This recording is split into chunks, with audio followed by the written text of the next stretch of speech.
How to replace a broken string on an acoustic guitar. Before we get into it, just a quick message to my subscribers and regular viewers.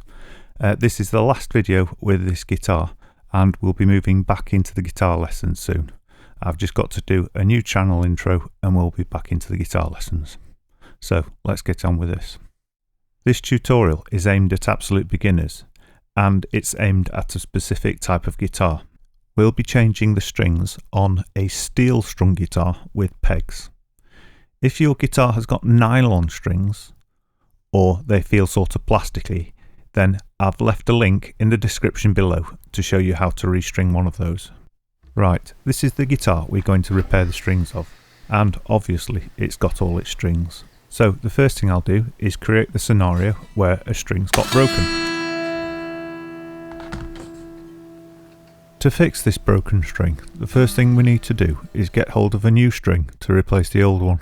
And unfortunately, guitar strings come in different gauges, so the chances are if you've recently acquired this guitar or bought it, you won't know what the gauge of strings has been fitted on it. What I mean by the gauge of strings is, the strings can come in different thicknesses. Some people like a very thick string, which are harder to press down, and some people prefer a thinner, what they call light gauge string, which are easier to press but have a slightly tinnier sound. If you have a micrometer, you could measure the string, however most people don't. So we can actually make a best guess. And a very common gauge of strings for an acoustic guitar is 10s.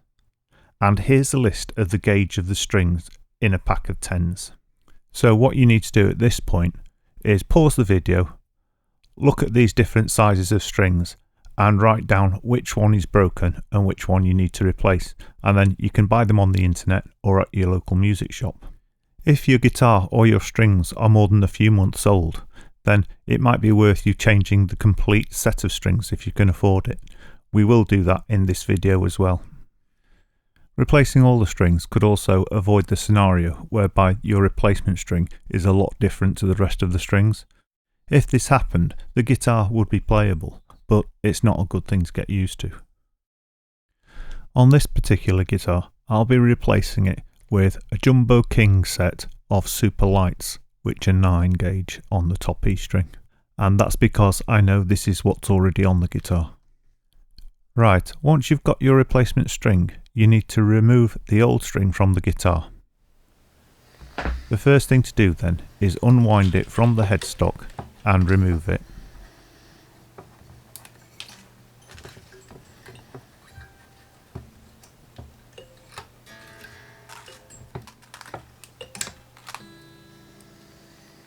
And then we need to remove the peg from the other end of the guitar.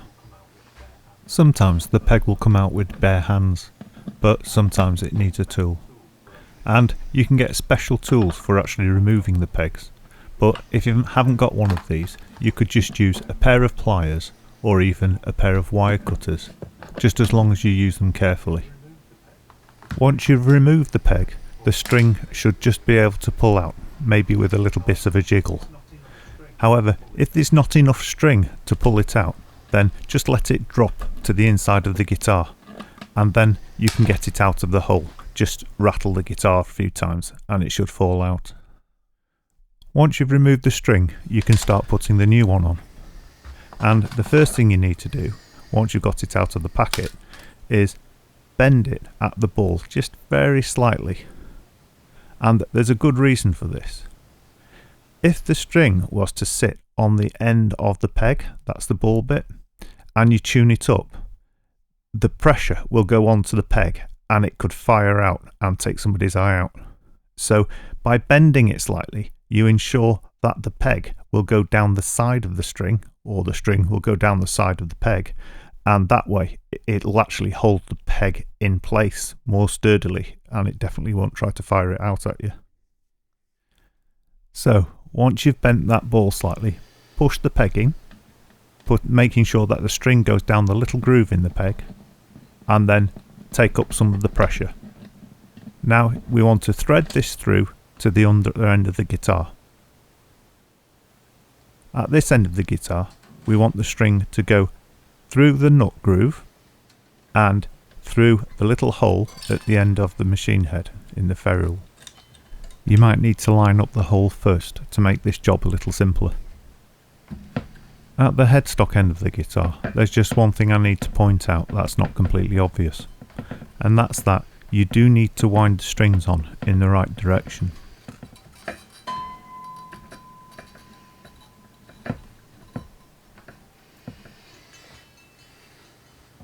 With most acoustic guitars, you've got 3 machine heads or tuners on the left hand side of the guitar and 3 machine heads on the right hand side of the guitar. And the tuners on the left should always be strung right to left, anti-clockwise. And the tuners on the right should be strung left to right, clockwise. So that the strings are going from the middle. So as long as you remember that rule that the string should go from the middle, you'll be alright. However, you might have one of the less common acoustic guitars where the machine heads are all on one side. And the rule for this is, if your machine heads are on the left, you string right to left, winding on anti-clockwise. And if your machine heads are all on the right hand side, you string from left to right, winding on clockwise. Right, let's finish putting this string on. So, I've put it through the hole and I'm going to wind clockwise because we're on the right hand side of the guitar. And how many winds you put on, it doesn't really matter. But it does need to be over 1 time. Under 1, 2 things could happen. 1, it could slip, which means the string will keep going out of tune over and over again.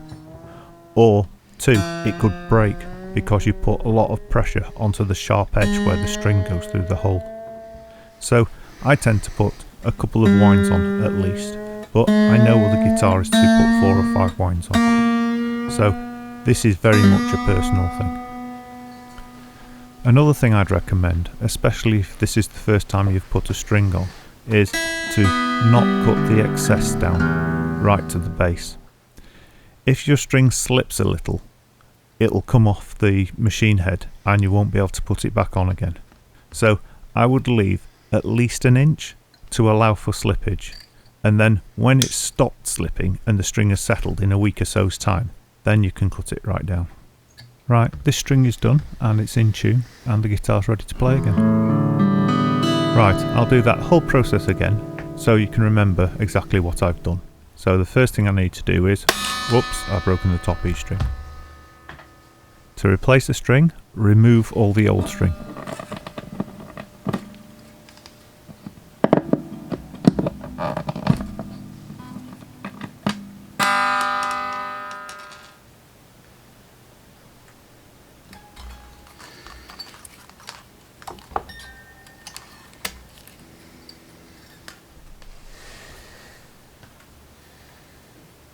Select the correct string to replace the broken one and bend the little ball at the end. Now push the peg in, making sure the string sits in the slot in the side of the peg.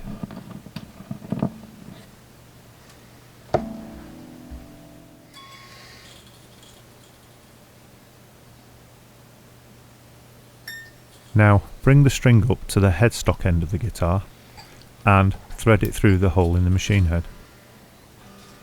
As you wind, make sure the string is sitting correctly in the slot in the nut, and make sure you wind from the correct direction, in this case from left to right, clockwise.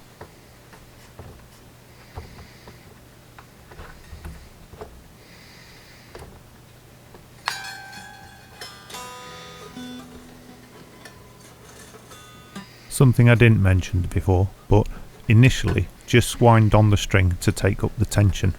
And then before you wind too far, you need to plug in a tuner or get a tuner so that you don't over tighten the string and end up breaking it again. So now I've replaced these 2 strings, I might as well replace the rest. So I'll just do this speeded up. But you'll notice I'm cutting the strings off. You don't have to do this, and it's probably wiser to wind them off if you've got the time. But it would be very boring for you to watch on video, me unwinding each string one by one and then rewinding it. So I'll just run through this bit speeded up. I'm replacing the G string on its own, and then I'll replace the bottom 3 strings all in one group.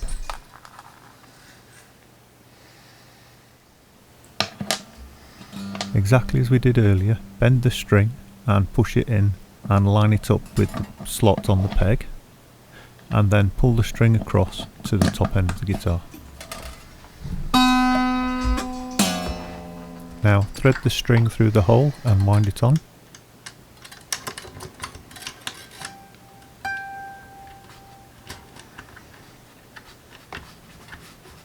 You can see now that the process just repeats, so you do exactly the same thing for each string. So once you've changed a couple of guitar strings, you'll find in the future it's really easy.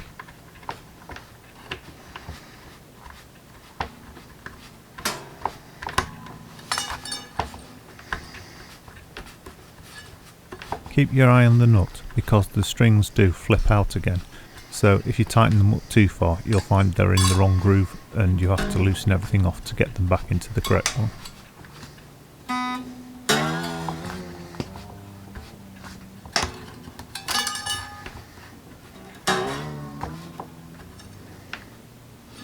Something I do when I'm restringing the entire guitar is to use a piece of sellotape to keep the nuts in order. Usually I wouldn't stick it to the body of the guitar, but I'm doing that here just so you can keep track of what I'm doing.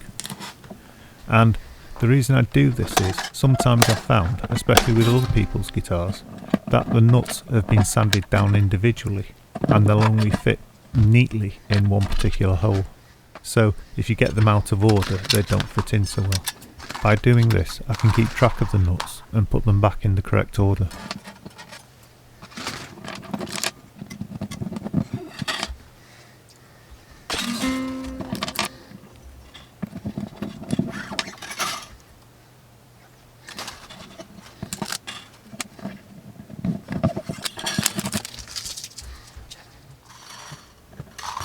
The bottom three strings can be a bit awkward to work with because they do fight back and they're more difficult to bend, so take extra care when installing them. And because they're thicker, sometimes they wind on more quickly, so you have to give yourself a little bit of a loose or even push them back through the hole to make sure you've got at least a full wind on the post. You can see here I just push the string slightly back through the hole.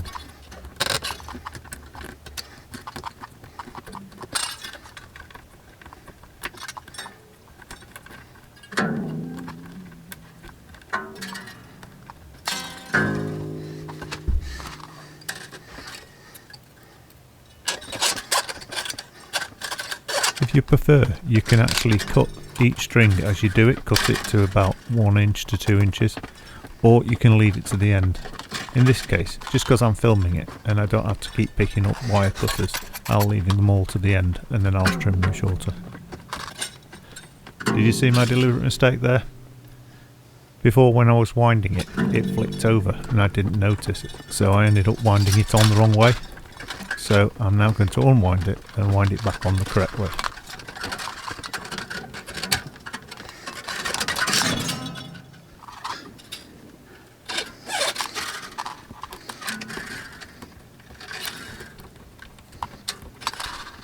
That's better.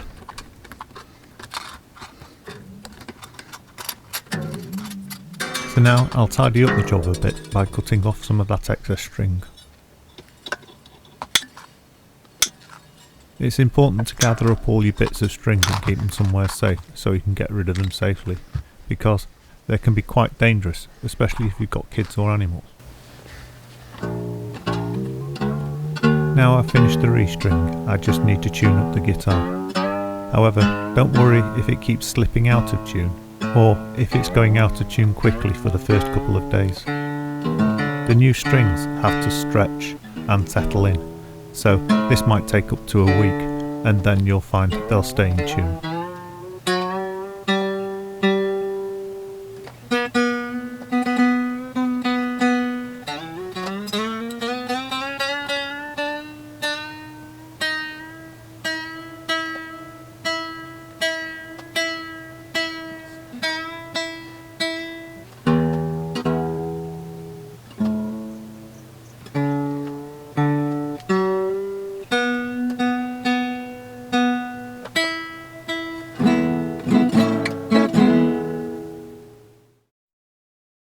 If you've replaced all the strings on your guitar, it's worth keeping the packet in your guitar case or in your notes somewhere, because it's got a list of all the gauges of all the strings, and therefore if ever you break a string again, you know which one you need to buy.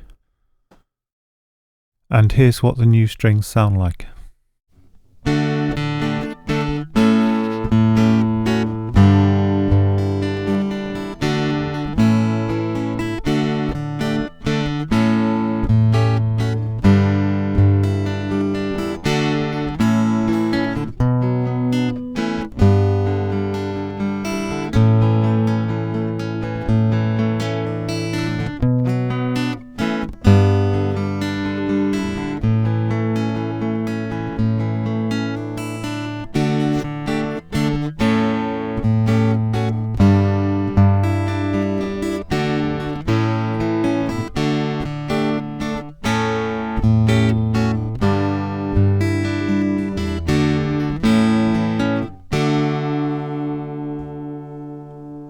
If you enjoyed or found this video to be useful, please like and subscribe, and then you'll be notified when I upload new videos. And thank you very much for watching.